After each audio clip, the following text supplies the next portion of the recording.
Welcome to Portals of Perception and to Current Openings, what the world doesn't quite get yet. A conversation where David Price Francis and I dive in the current of the moment to discover what is opening. David, welcome. Morning, Aviv. Good to see you. Well, this is Current Openings number 25, and our working title is Self-Leadership.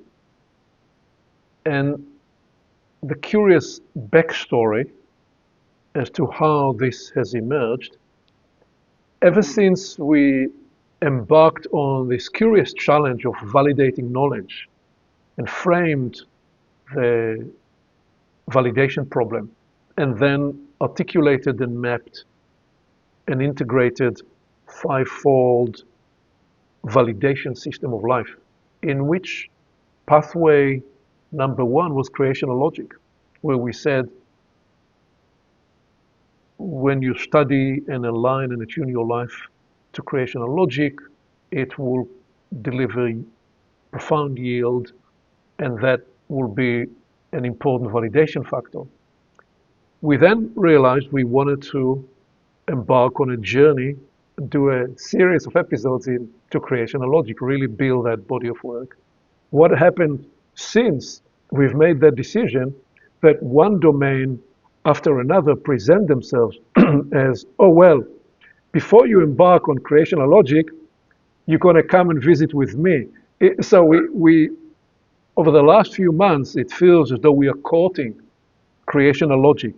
And one of these was, well, we're going to want to attend to energetic and psychic hygiene. Premise being, once you unlock creational logic, you're going to bring a lot of power and force to you. If you didn't do that work of intactness and well-being and hygiene, it will introduce as much challenge as it will introduce well-being. Therefore, let us work into energetic and psychic hygiene. So as we are preparing for that, which we now know we are actually going to address in an event, what we're recording today will be published after the event, but we are on the runway for an event where we will focus on self-leadership and energetic hygiene, because the realization was that when you introduce to somebody the idea of energetic hygiene, psycho-spiritual hygiene, you're actually inviting them into the act of self-leadership. So we said, hey, we've got to do a conversation about self-leadership.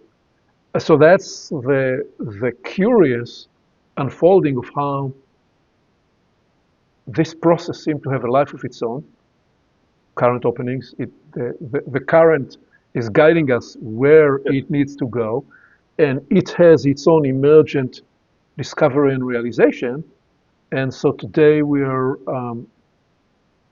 embarking on self-leadership. So that's my way of introducing how we got here.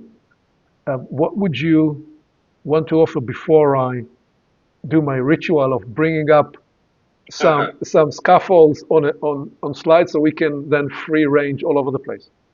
Yeah. Well, as tends to be the way of it with me, I'm thinking, well, self-leadership. Well, what is self and what is leadership? And it's like these words get we have titles, we have words, and then there comes a question like, okay, self-leadership. Well, first of all, if you're going to have self-leadership, well, what then are we talking about at the level of self? So that would be an opening question right there, which is like another dynamic. What is self? And it's going to depend on the person. So we'll get into it. And then the leadership of the self, somehow the human has the guidance system to be able to self-select and choose what it wants to do. So the idea that of all of the organic life on Earth, we looked at this with the planetary program, it's actually only the human that has the capacity for what we're going to talk about, which is an amazing feature. It's like, look at the blessing first. If you're human, which you're likely to be, and you're listening to this, which you are, then you're the unique formation on planet Earth that can actually offer leadership back to self, and even create the kind of self you want to be. Nothing else can do that. Talk squirrels, cats, dogs, trees, the rest of the planetary program, it's fully programmed. So it has squirrel leadership, cat leadership, it knows what it's doing. The human, we have this amazing kaleidoscope of choice. So I'm sure this will be touched on, and I'm probably ahead of where your slides are going to go. But I wanted to highlight those two words. Maybe invite the audience to kind of consider, what is self? What is self? When I say self, what do I mean when we say selfish? What is that? And so just to contemplate the word self a little bit is interesting. Well, I find it very curious that you'd make this opening intriguing inquiry about the self because uh, I didn't share this with you, and I don't think I've talked about it anywhere yet. But as I've been working on the next chapters of Portals into the Soul, chapter 7 is going to be called, or I don't know if it's going to be called like this, but it is about the soul, the spirit, and the self. Right. And in the way that it unfolds, it's somewhat redefines and takes a new, breaking into new grounds in the articulation or the appreciation of the self. So we'll leave that mystery Yeah, for that exactly. time. Something for down the road. Yeah. Yeah. Yeah. And with that, let me bring the slide and get us going All right. in this discovery. Exciting to see the slides because, well, as its current openings, neither of us know what the other person is going to be saying or doing in advance, which is that's part of keeping a currency. That's right. Yeah. It's part of the playful discovery of this. So current openings, episode 25, self-leadership, inside an even broader context of navigating change and navigating change on the journey between two epochs, which is a central theme for us in, I think, for the coming year and maybe for more than the coming year. So that's where I'll begin. So what is the first question I want to ask us about this? So it's always an interesting contemplation for me. Where would you begin? And this time I felt called to, even before we say what is self-leadership, I'm asking the why question first. Sometime I'd place the why before the what and before the how. Although, how can you ask a why question before you have some sense of the what? Well, you can, because you do know that you're caring something about the what. It's just that the why frames reasoning and motivation and propelling drive or need to attend to this on the front end. And the way I begin the inquiry of why is self-leadership essential is the point you just made about squirrels and dolphins. They know what they're doing. They don't wake up in the morning and say, what should I have for breakfast today? I mean, Yeah. they actually do look for what they will have for breakfast, but they're programmed for it. In the human case, if you are not leading yourself, then who or what is? If you are not leading yourself, then who is leading you or what is leading you? And then the recognition that if we fail to embrace full responsibility, the full responsibility of living, which is, I propose, refusing to take charge of your own life, well, then you risk surrendering this precious opportunity. The fact that we are rich alive now is a precious opportunity. And if you abdicate that responsibility and opportunity, I propose you are playing a game of Russian roulette. It's a bit like walking into your car and telling your GPS or telling Siri or whatever is your navigation tool, please take me somewhere. Mhm. And if if Siri is in a good mood that day, she should say back, "Where is somewhere, please?" Because somewhere is not defined enough. It essentially is saying, "I'm going to leave myself in the ocean, in the stormy ocean, without a rudder, without any guide." And so I'm starting the answer on the negative, on the reverse of what happens if you do not assume and you don't embrace self-leadership. But let me pause here and see what this brings up for you. It's brought up a number of factors, but the third one that came is actually about education, because we're making choices and we might be surrendering our precious opportunity without even realizing that is the case. If, as an example, we've been educated within a particular ecology, a particular religion. It's like that Jesuit saying, "Give me a child at 6 and he's mine for life." If your education is limited to a certain circumscribed domain, then the choices will be made within that domain. And the person may think they are taking leadership, but they're taking leadership within a very limited territory. Um, and by education, just to say, I'm not talking about college education, university education, but touching on your work on the soul, that education will be how well we work with all five of our senses and our intuition and all other aspects of our human possibility. So even if a person thinks, "Oh, I'm okay, I'm leading myself," well, have they actually reviewed what it means to be alive on a planet and reviewed the human possibility in a broad context, or have they held their choices within a very circumscribed framework, possibly put in place for them by their parents, teachers, and not of their own choice? So it took me right to that feature of a true natural education and how that can be something that can be expensive for a person. And it may be that a person is in a way hooded or kept within a very small enclosure.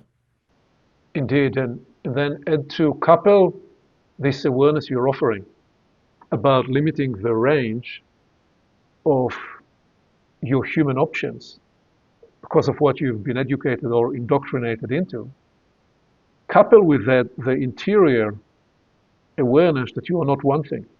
You have multiple inner lives. You have your soul and you have your spirit and you have the emotional intelligence and you have the instinct and you have an ego as part of your inner lives and you have a whole range of other inner lives which in the soul work we begin to name, and we've touched some here as well, and we'll come back to more.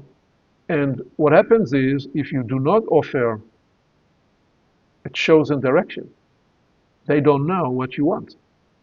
And when they don't know what you want and what you are about, they tend to each pull in a different direction. And so I propose that humans are inherently fashioned to be self-starting and generative. Humans are inherently fashioned to be self-starting and generative. I look at my now nearly a 2 year young grandson. He gets up and he is on the move. He runs. He gets things going. So Yeah. by nature, he is generative and self-starting. The offering is that without purposefully directing your journey, you risk drifting indeed like a ship lost in a stormy ocean. And because of that, what we are proposing is that establishing your purpose, establishing your intent, these are essential aspects of human life. So when I look at the 2 year old, he doesn't have yet a conscious choosing, but he is exploring the range of options. So at this point, He is in the exploration mode. So he's working a built-in purpose. And curiously, at this stage, at this age, the adult purpose in facilitating the young life is not prematurely, as you described, narrowing the range. So what I'm saying here is when you take charge of your direction, when you guide your inner lives, when you guide your soul, when you align them such that your actions and everything you do and the places where you devote your time and attention, they align with core values, with your central aims, with your purpose.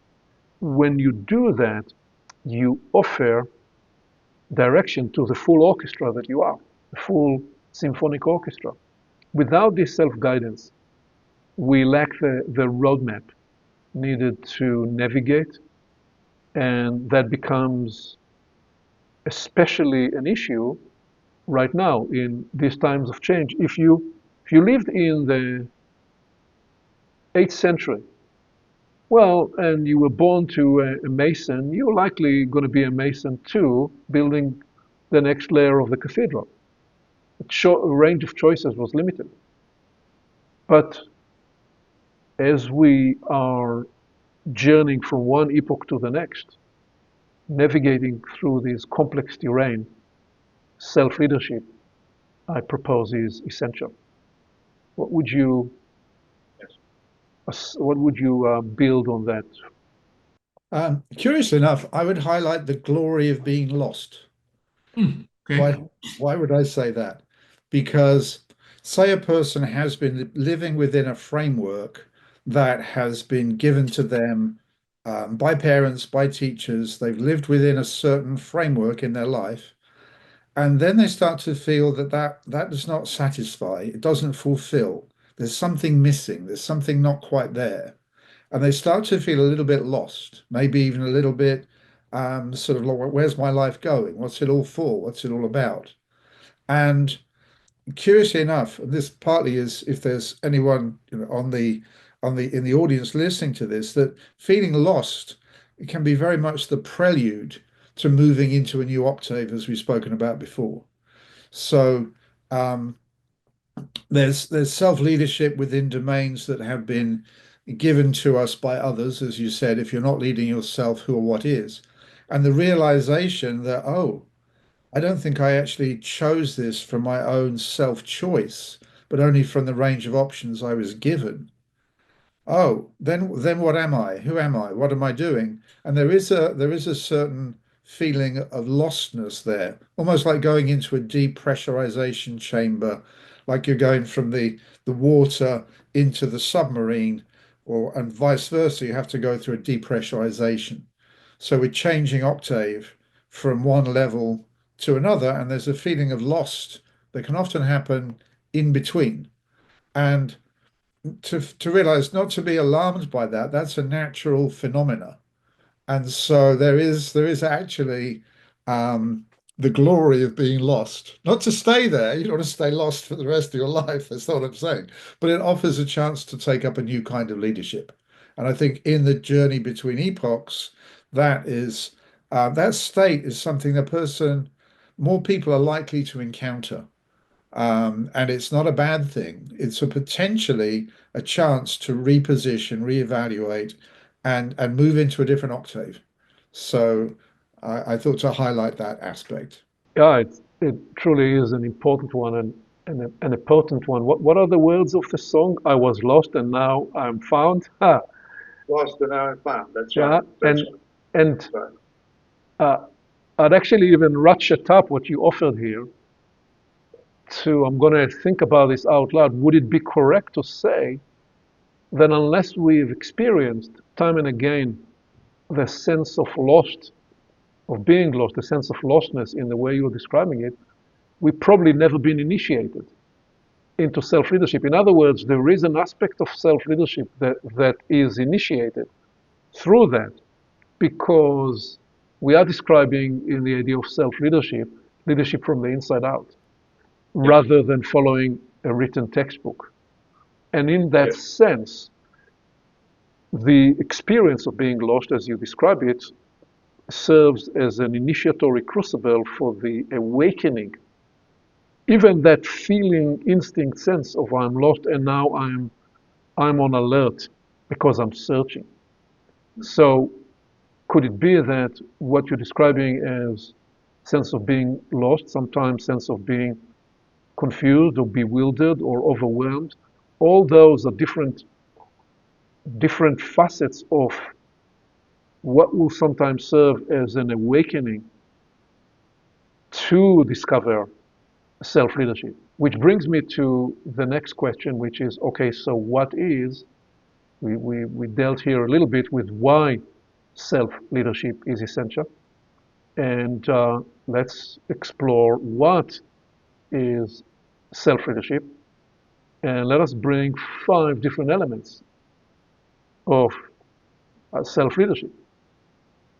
The first of which I propose is self-starting and initiating. This is very important in the sense of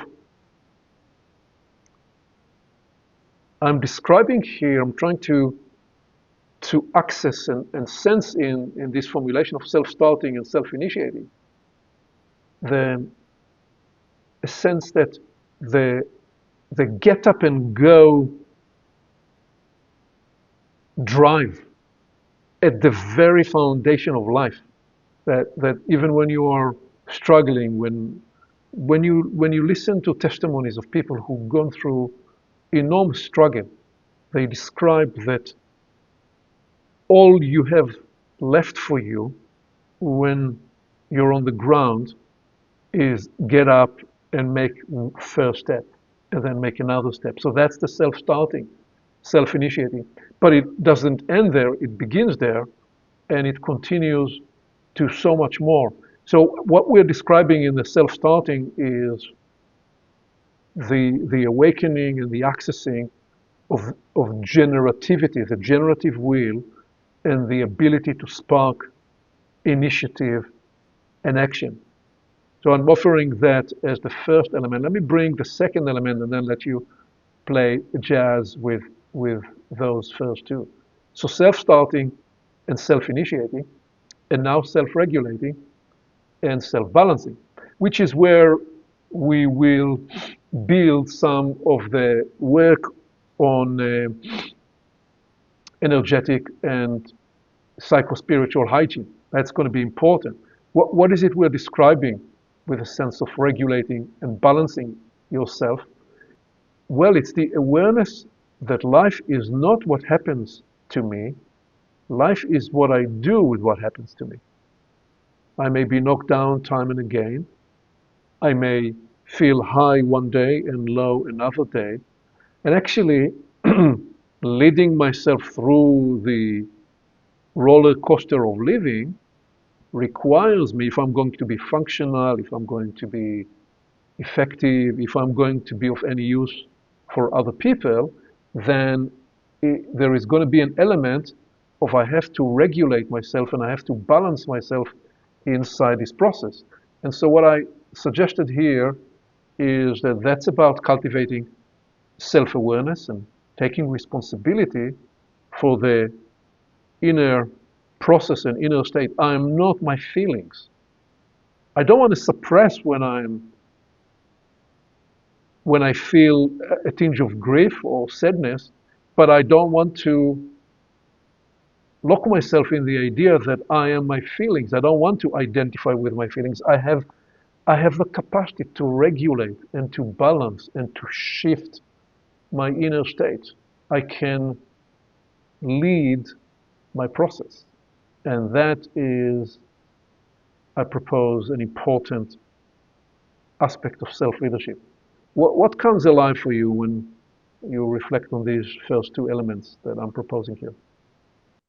The world has been waking up. When you talk about what the world doesn't quite get yet, the world has been very much waking up to the idea and the reality that thoughts are temporary. They're not ours.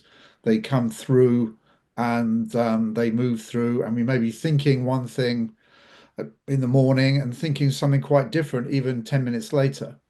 What the world hasn't got quite got with yet is how emotions are also that way.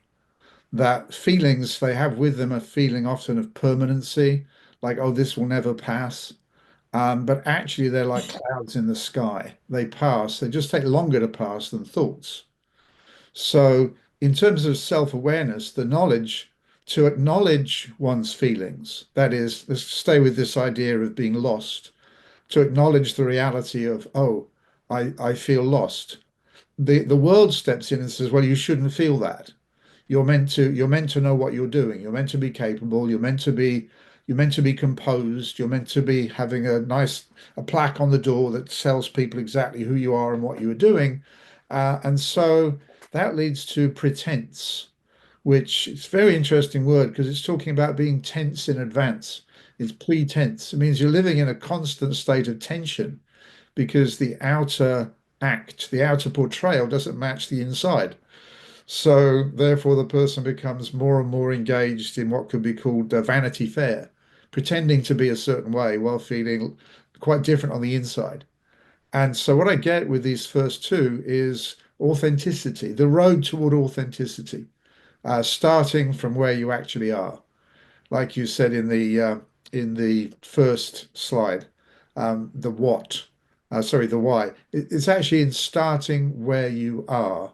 And one thing I've learned, a personal kind of tip, is if I find I'm like, oh, well, I'm feeling a bit grumpy today, let's say, a little voice comes to my head and says, well, start from there then.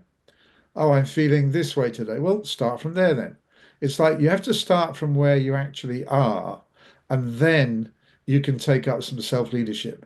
But if you're in pretense or denial of that's not really how I am, and then portraying some kind of outer persona, then one's got actually a greater difficulty because there's this increasing gap between the outer life and the inner life. So somehow, I'm sure we'll get there, but in self-leadership, it has in it integrating the two things that integrate.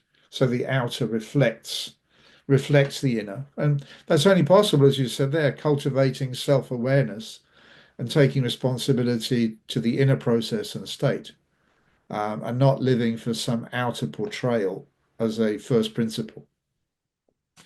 What you propose there is that acknowledging where you are or acknowledging the experience you're having in a moment is a beginning of the act of integration.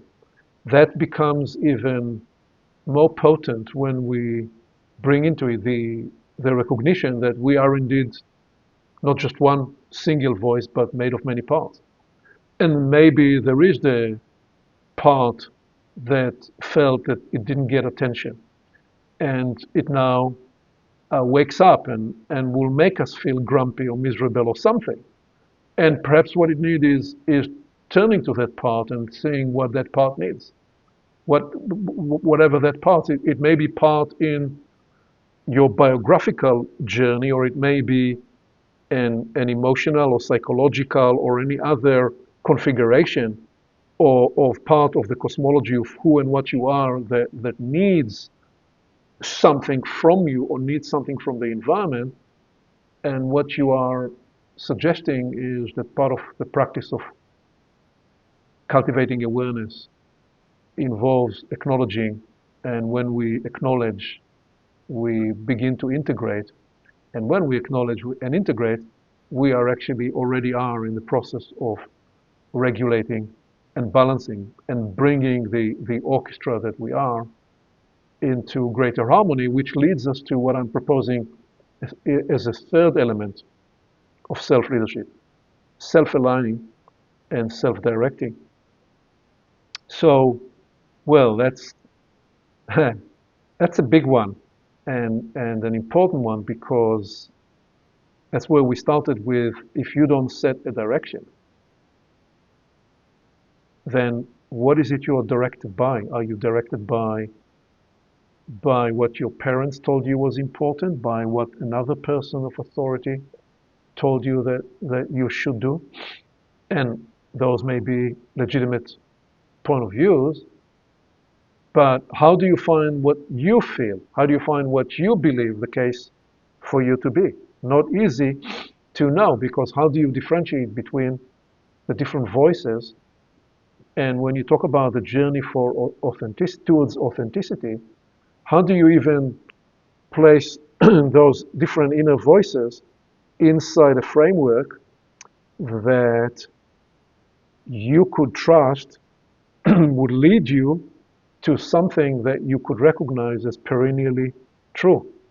So self-aligning and self-directing is a big part of self-leadership, and that's where we begin to also integrate into this. That we are not, what we're describing here are not concepts or words or notions.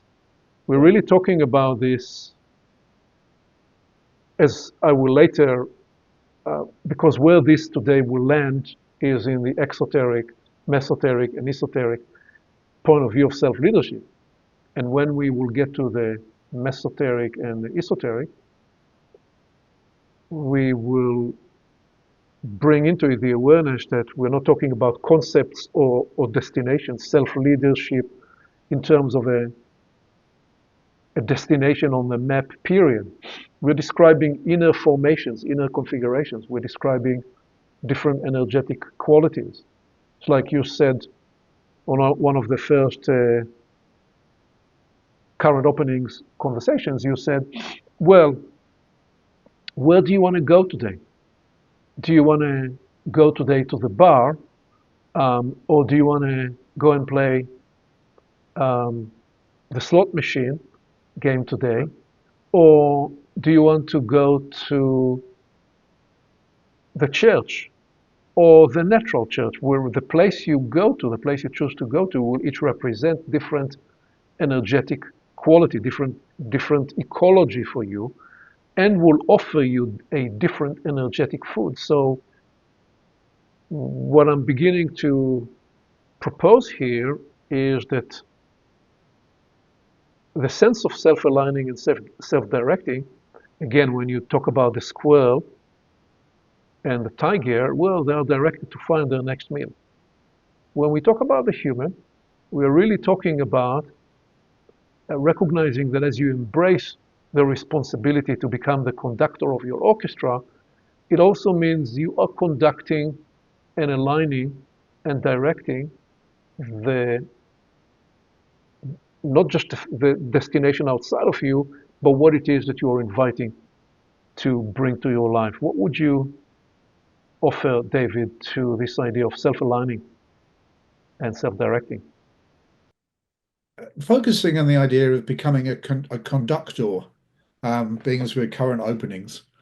And the way we conduct our life determines what energies we conduct through us. So we talk about things like conduct. A person is recognized as being a person of merit, as an example, by their conduct. We recognize, it used to be anyway, in growing up at school, it'd be like, this person has got a good conduct medal. This person has got demerit, they don't have a good conduct medal. So what is that? Good conduct. It's talking about behaving in a way that invites particular kinds of energy to come through the life. Now, in the example I gave, that's within a conformity circumstance where certain kinds of behavior are being recommended and others are being discouraged. And so an external authority says, well, you get a medal, you get a good conduct medal. Well, lifting that idea, as you said, from the exoteric into a higher level, would actually say, well, the way a person conducts their life is actually then bringing in different kinds of energy.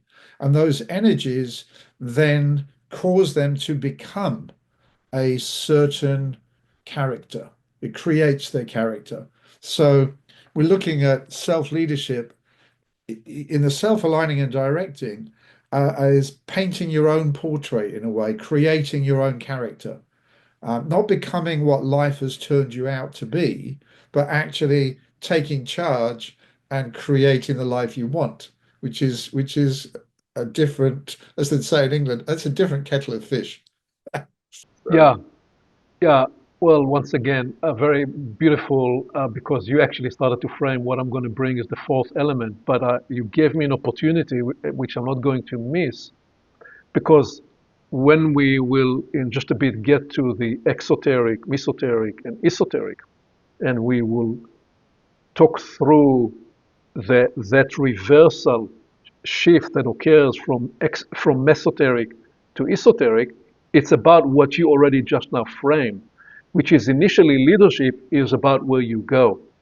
But when you make the reversal into an esoteric appreciation of self-leadership, it's about what you bring into you. So that's the reversal. It's not where you go, it's what you bring inside of you.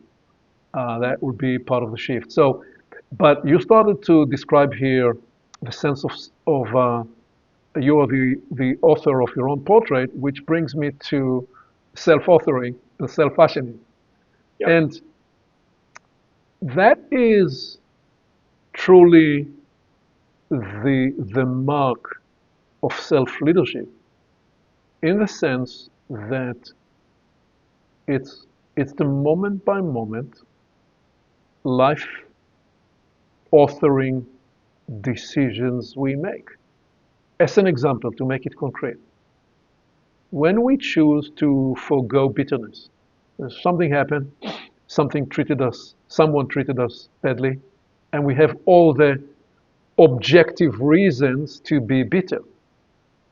But we say to ourselves, well, I actually don't want to be bitter because if I allow myself to be bitter, I will let my interior system be permeated with bitterness. And what happens when I let myself be permeated by bitterness? Sweet things can't live in the proximity, in the presence. And I want to be a place where higher, finer energies can come to live with me. And one of their natures is there is a very fine sweetness about them. And those fine energies, they don't like being in the presence of something that's bitter. So the choice to not be bitter is actually not a choice of how I respond to the other person, but it's a choice I make about how I choose to author myself. So these are the small, big, moment by moment acts of self-leadership.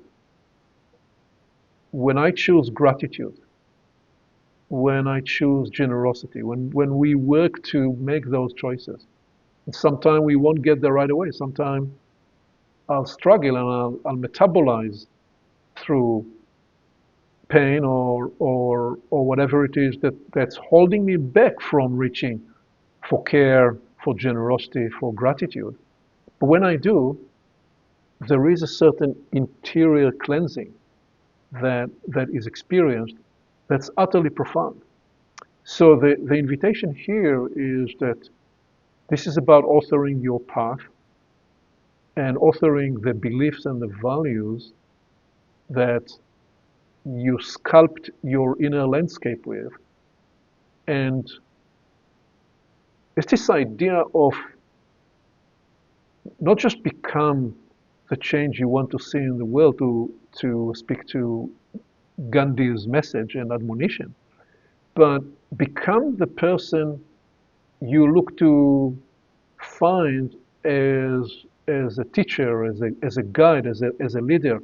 Become that person you always wanted to find, to admire. And can you work to become that person on the inside such that you wake up in the morning and you're actually inspired to live your life, even when confronted with struggle? So that's the invitation we're making here with self-authoring. What would you offer to this sense of self-leadership?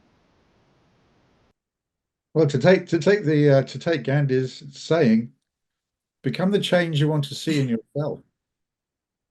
That would be part of it. That would be the place to start. Start at home, which is also, of course, what he was getting at in there. And I think a very important ingredient in this is working with what I call a tally sheet. The word totally, because I want to be totally this. I'm going to have total gratitude or total this or total that. Well, totally says to tally. And basically, you're not going to be, I'll speak personally, I'm not going to be perfect, but I can be doing the best that I can. So if I can get a good ongoing 8 out of 10 on my tally sheet, and that's improving, then that is highly successful in terms of authoring. So when something is being created, let's say, take the idea of someone making a suit of clothes. There's always going to be material left over that is either turned to some other use or is scrap. So there's the actual, still with that word fashion in some ways, you're fashioning something, and there's going to be part which is not wanting to be kept or not expend or to be expended, to be expendable. And that is in a way, it's not a, it's kind of a waste product against that particular project.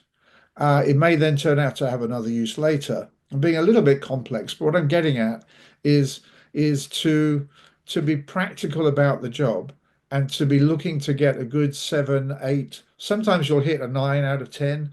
You may even occasionally hit a 10 out of 10, which is great. But you're looking to build an aggregate. There's the word. You're looking to build an aggregate of process, leaning in the direction that you want. That's the self-aligning and directing, and you're self-authoring and fashioning on a day-by-day basis.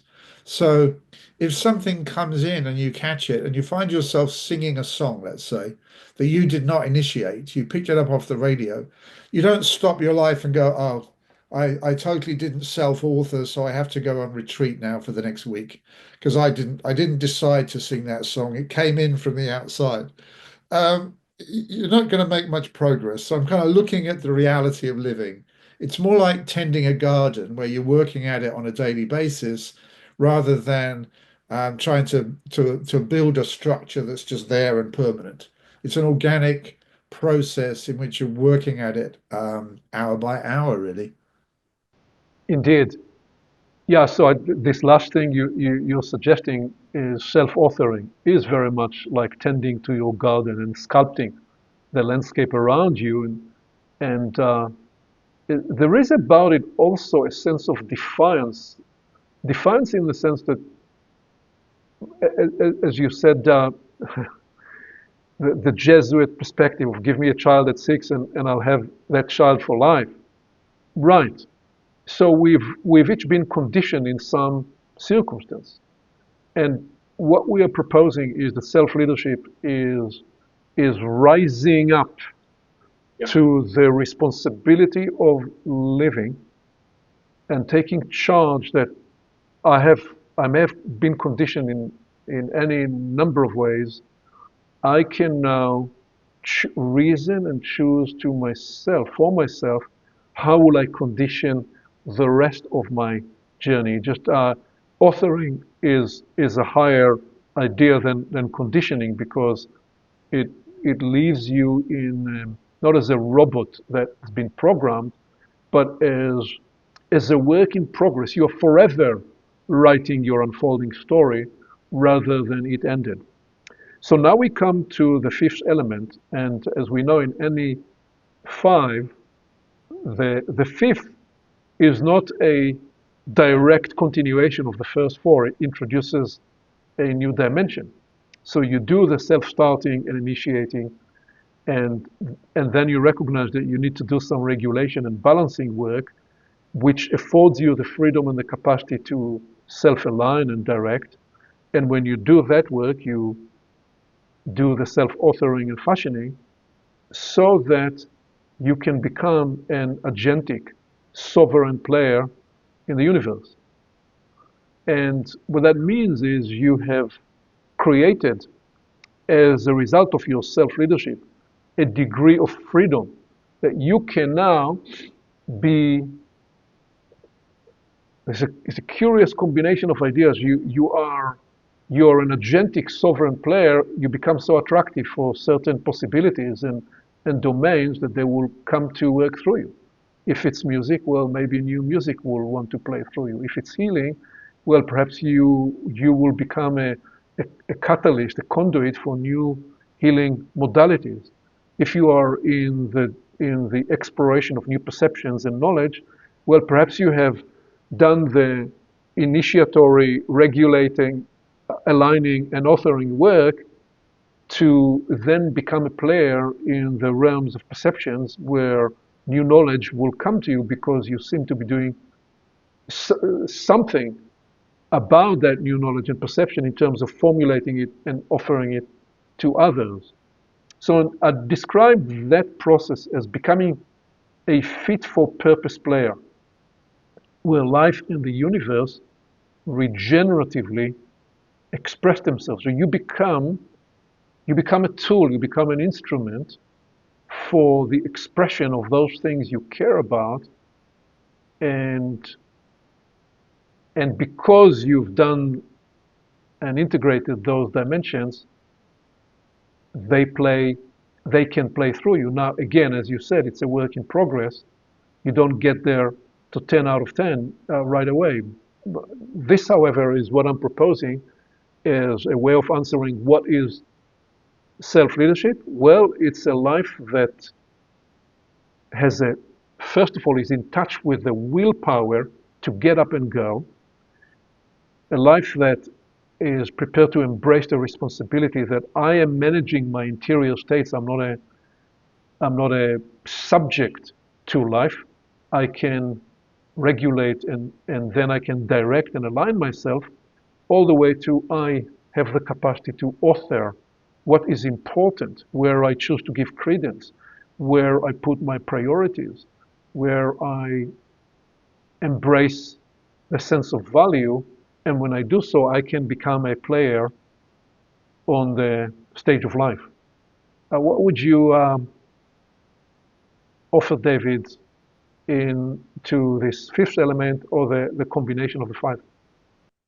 Well, it's interesting how in number 5 there you mentioned new knowledge, because I've been pondering and working with that recently in terms of people still tend to think they're meeting knowledge from the outside in. So new knowledge is finding something new from the outside and then adopting it.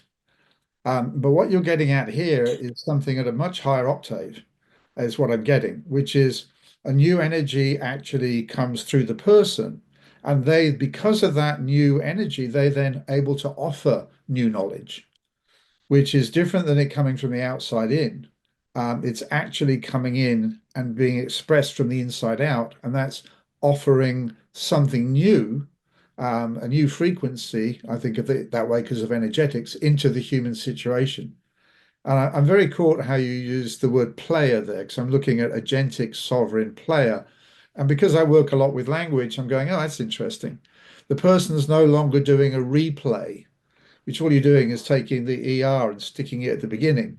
They're no longer doing a replay of what already exists, like, making a movie about ancient Rome or doing something to do with the existing imprints in the record of the planet.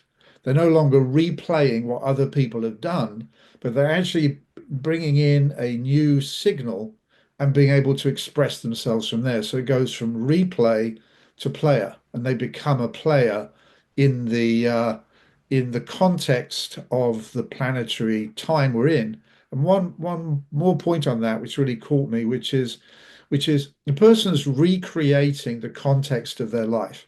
When you said about that change of that change and moving out from, they may have been instructed to go on in a certain way, but they kind of break out of that.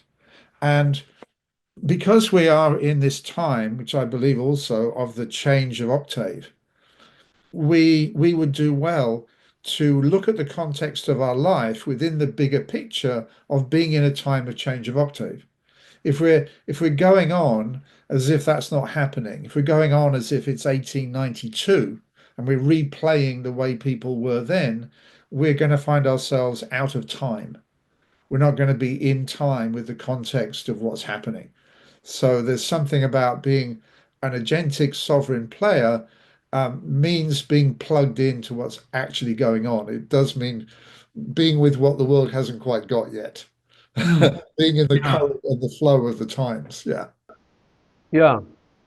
So what is the central tool that I have used, that I'm using in the process and in the formulation of self-leadership. For me, and it's not the only way, but that's how I have found my path, is very much about the question I choose to formulate. So, because as an example, we're leading this conversation through a series of questions. And as you often remind us, the question is the ion, the energetic charge that we are questioning, that we're seeking to bring in.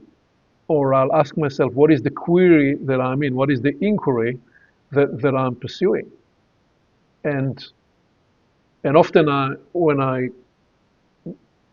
approach a conversation like this, I indeed create a series of questions to find my path, to become a pathfinder of the journey that I'm exploring. And so the first question I ask, why self-leadership is essential. Then second question I asked, well, what is self-leadership? And offer these 5 elements to consider as a contemplation. And if you're watching this conversation, you could actually press pause here and go for a walk or go for a meditation and ask yourself, well, where do I find these properties, these natures of self-starting, self-regulating, self-aligning, self-authoring, and agentic player? The next third question that I decided to pose for us today is, well, what stifles? What blocks? What prevents self-leadership? And once again, I produced a starter for us, and that starter begins with a sense of uncertainty and insecurity, which I characterize with giving in, surrendering to FOMO and FOBO. Everybody knows about FOMO, fear of missing out. Not everybody knows about FOBO, the fear of better option. There are people who are forever in the anxiety of what they're missing out, or that they imagine there is a better option. Luckily, I've not been on the dating circle since I've married my wife many, many years ago, but I'm told that one of the phenomenologies that emerged in the new world of dating apps, which I've never been on one, and I admit to the ignorance of what it looks like, but that what happens there, because the human brain was not actually wired to be able to date millions and millions of people, but you have all these options. And so it introduces a fear of, why would I commit to this person because there may be a better option somewhere else, instead of recognizing that you could probably live a wonderful life with several different people. It's very rare that you'll find a person that is 100% fit and compatible with you. And if you found the person that's 100% compatible, you will discover that there, as well as you journey through life, there are phases and moments where you need to regulate and grow and evolve and support and cherish and unfold the relationship. But we don't come to discover all these as part of the self leadership as we unfold that, because we are uncertain and insecure and live in our heads in some kind of a fear of missing out about some other idealized, better option that exists. So that's one thing that stifles self-leadership. Maybe I shouldn't do this. Maybe I can't do this. Maybe I'm not to do that. And right there with it comes the feeling that you're not enough. I'm proposing that because of social media, because of the exposure of current culture, not enoughness is the disease of the hour. We are forever confronted with so many impressions that tell us you're not tall enough, you're not strong enough, you're not brilliant enough, you're not smart enough, you're not whatever enough you can come up with. And when we bow in, when we surrender to the many shrinkage moves. And shrinkage moves are all the things we do internally to get off the hook of embracing the fuller responsibility of living.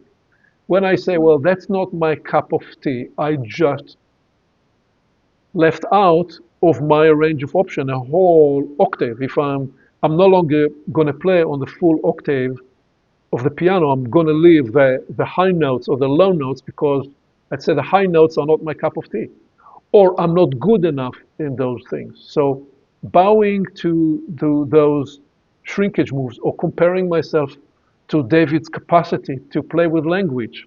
I say, well, I shouldn't do language because David is doing it better, and so on and on and on. People go through life and they trim their range of options and the freedom and capacity by cutting themselves more and more and more, shrinking who they are because of that feeling of inferiority and not enoughness. So I'd highlight these as the first two elements that stifle and block self-leadership. You coach people, you work with people, you help people go through the obstacles of life. What comes alive for you? Curiously, I'd bring this under the mantle of living in a false context, that a person is living in their idea of reality, which is mostly the way of things, rather than actually finding and working toward what the case actually is for a human being on this planet, what the real options are. So I see it both with inferiority and also I meet it in superiority, where again, the person's in a false context, but this time they're at the other end of the snake. I think of ego as having the head and tail of the snake. One's inferiority, one's superiority. They're both a false context because we are what we are within a universal context, within a universal setting. And what stifles self-leadership to a very large extent is the particularly with I think the mental life, because that's where there's such an emphasis in the West, that we're actually viewing ourselves from an unreal context. We'll get to this later, I'm sure. But that feeling that you are not enough. Wow. I mean, if someone was really not enough, the universe would not be maintaining them on a daily basis. We get to the reality of the heartbeat, the lungs working, the kidneys working, the blood pumping. None of this we do ourselves. So obviously, as far as the universe is concerned, you qualify. As long as you're alive, you're qualifying, right? The evidence is there minute by minute. So there's something gone wrong in the self-assessment. So I would say that it's about what stifles self-leadership is having a false context and a false assessment of self. Very curious. The word false, actually, I was just thinking of it. It literally changed the letters. It says a self. So you can have a false self, a false sense of self, if the context is not correct and if the thinking has led a person and the feeling into what is not real. So yeah, so I think living in an unreal world that produces uncertainty, insecurity, feeling that you're not enough. Yeah, you've got to be as good as everybody else who's pretending on Facebook. They're only selecting their best images and putting them on Facebook. They're not getting a photo and says, "Oh, here's me disassembled and disgruntled on a Monday morning at 7:30 a.m. Here's my picture of what I'm actually like." They don't do that. It's like, here's me smiling on a happy occasion. It's a not real comparison. Yeah. Well, I'm very curious how will you bring this awareness of false context and living not in the real world to this next one? Because what I framed here is the sense of being overwhelmed. Now, people will say, I'm overwhelmed by what's happening in the world. I'm overwhelmed by the struggle around me. But I propose again that being overwhelmed is a conditioning inside, and that it doesn't mean there cannot be very difficult circumstances. But when you take yourself offline, by which I mean off the capacity to engage in whatever circumstance you're in, even if you're struggling enormously, then you become overwhelmed. It means you have disengaged from the practice of living. So in this case, it's the sense of getting overloaded, getting to a point where you implode and then you freeze. These are all blockages and factors that will stifle your self-leadership, which is why the first element we highlighted in the answer to what is self-leadership was being self-starting, self-initiating. Again, you will hear in the testimonies of people who have gone through enormous struggle, is what you need is to make a start. Take one step forward. And then as you take the one step forward, it will show you that you can take the next step after that. Yes. And then coupling that with the sense of confusion, and which is similar to overwhelm, but more at the mental level. And then with I am confused, I don't know where I am, I don't know what to do, therefore I will not do, therefore I will not lead. And also with that, the sense of fragmentation. A part of me wants to do this, another part of me wants to do that. A third part of me sees this as a priority, and a fourth part actually craves something else. So in that interior fragmentation of the different parts pulling in different direction, one feels confused, and submitting to that separation and interior division is also a big blockage to self-leadership. What would you offer in the face of this, please? Really interesting, Aviv. Well, those two features, overwhelm and fragmentation. From my client practice, I wrote a book called Go with the Glow, and it is about the 9 primary syndromes that I've discovered in practice block people the most, and 9 remedies to those syndromes. And it's an in-depth kind of exploration of psychology and how to find remedy for these syndromes. But the first two, and that's why I mention it, are overwhelm and fragmentation. That's chapter 1 and chapter 2 right there. Why? Because those are the two that I found recurrently are the two that came at me the most from literally dealing with thousands of people. Those are the major two. Overwhelm, like dealing with someone who's going into a state of bankruptcy, and they literally say things, I can't do anything about this. And it's like they're looking at you with it's that deer in the headlights, it's the freezing, that syndrome. It's like there's nothing I can do. Well, there is, but they just can't perceive it anymore. And overwhelm, to be able to look at, well, what are the actual remedies? What can you prune? I call it pruning from the outside in. And how can we build intensity from a completely different dynamic? Like, okay, you're overwhelmed. Let's go take a walk in the park. And let's talk about it and take a walk in the park at the same time. And it brings in a whole different level of frequency because it may be the birds are singing, the grass is growing, nature's carrying on. The universe hasn't actually stopped because the person's feeling financially overwhelmed or emotionally overwhelmed. And it helps to get this incoming energy.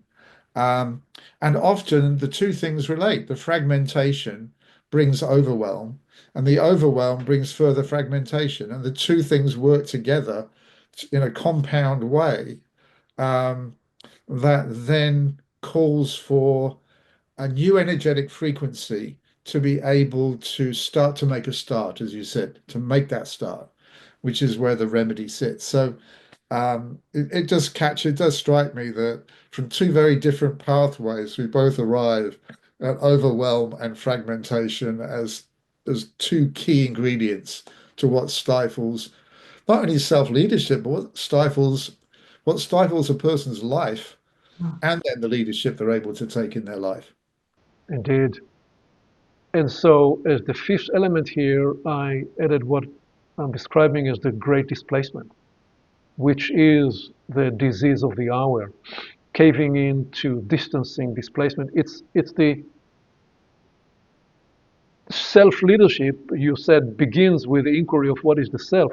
Well, so much in life is we don't lead from self, we lead from all sorts of notions or ideas or images of other people's Facebook.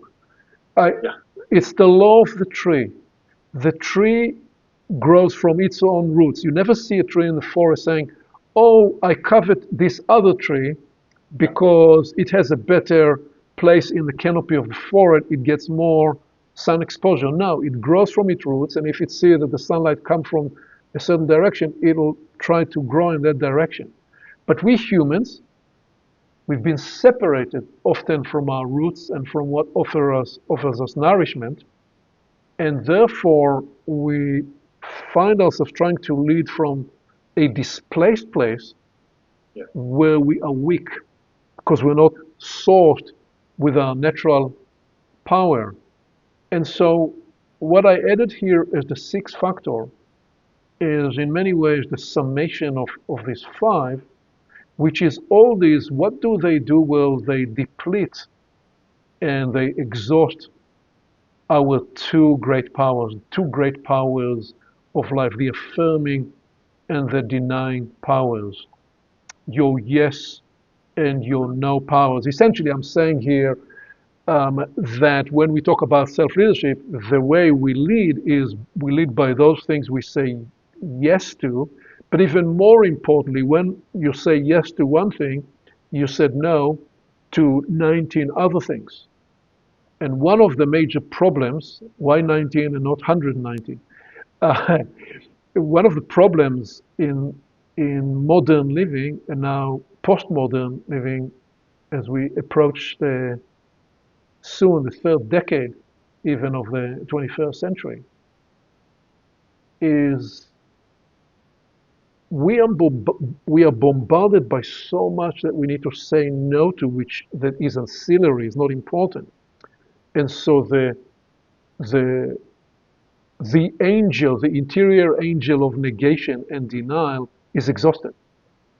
And that is actually very precious power, the power of negation. And it's got to be used wisely, and it is there to facilitate us self-leading, self-directing to what matters, to what is important for us.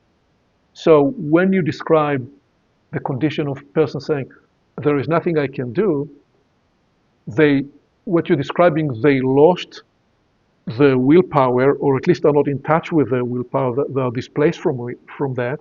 And because of that, they don't have the defiance, the negation power, the denial capacity to say, no, here is what I'm about to do, and make a step forward. Yes, yes.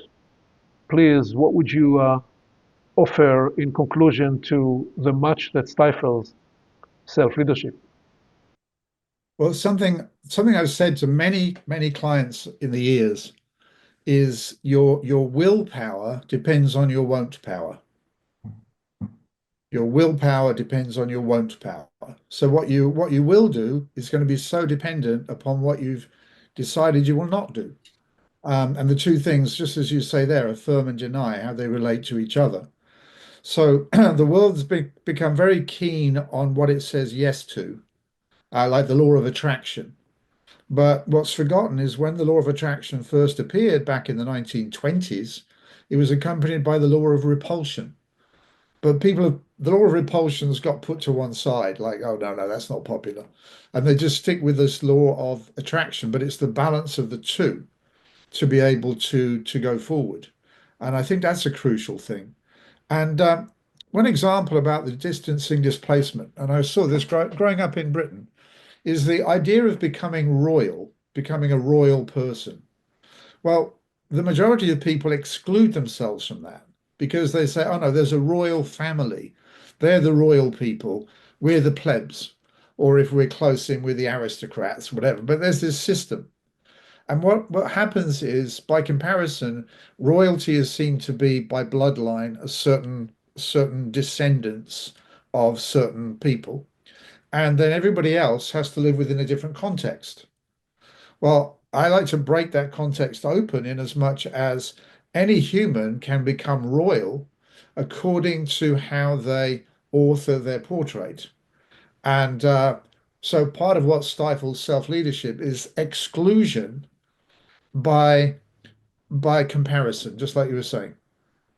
Oh, I'll never have Buckingham Palace, so I can't be royal. Yes, you can, but you'll be royal by your internal process, which to me is true royalty, not because you own a lot of stuff. It's different. So, just a fragment, because of having grown up in a certain country, it gives a certain viewing and how we live in a false context by excluding ourselves from certain things. Like you said, as an example, oh, it's not worth me trying to play music because, man, I listen to Mozart. So what's the point? I'm not going to write that. I'm not going to be able to be that. Well, that's not the point. The point is to be working out from where you are. And that I really put that with it. That false comparison is so excluding. And that would be something to deny, to use the yes or no powers to say, well, I'll do the best that I can from within me. I'm not going to exclude myself because some teacher, as an example, tells me I can't sing. I met a lovely lady one time who she had a difficulty with expressing herself, and she said it happened to her from a time when she was about 11 years old, and a teacher told her she did not have a singing voice. She could not sing, and she loved to sing. And over the course of her life, her voice gradually shut down. Mm. That would be a stifling from the outside in. You know, we can see the evidence of it in particular examples.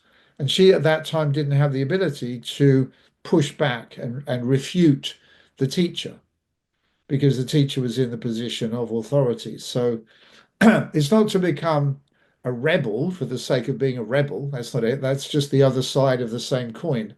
It's actually to be deciding with self-leadership, well, what are our priorities? What do we want and what do we not want? And how will we exercise those two great powers? So it's exactly right. Well, since we are talking here about self-leadership, I am led at the moment to actually end this conversation here and bring a separate segment on leadership, self-leadership care, and self-leadership inside an exoteric, mesoteric, and esoteric. And I'm listening to the guidance and the intuition with this that there is something healthy in actually landing with the problem, landing with what stifles us, and then coming back to current openings 26, where we will build on this and describe what self-leadership care is. How do you work through these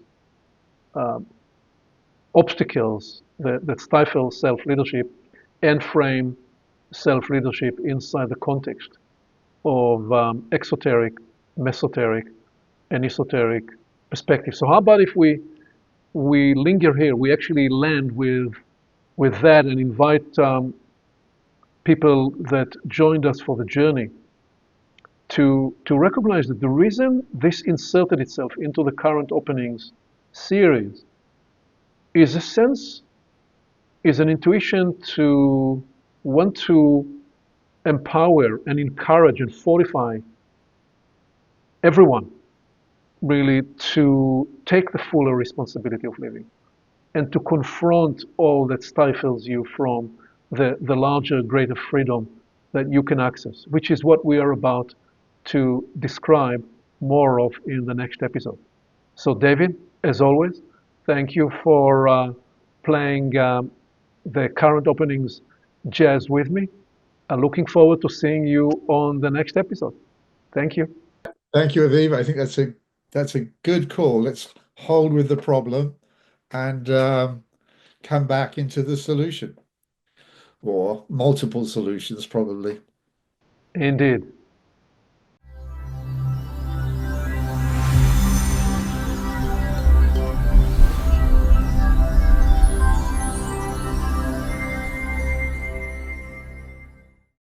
Along with our website at portalsofperception.org, Portals is also available on YouTube and on all podcast platforms, as well as social media. You can become an active member and join the conversation in community events.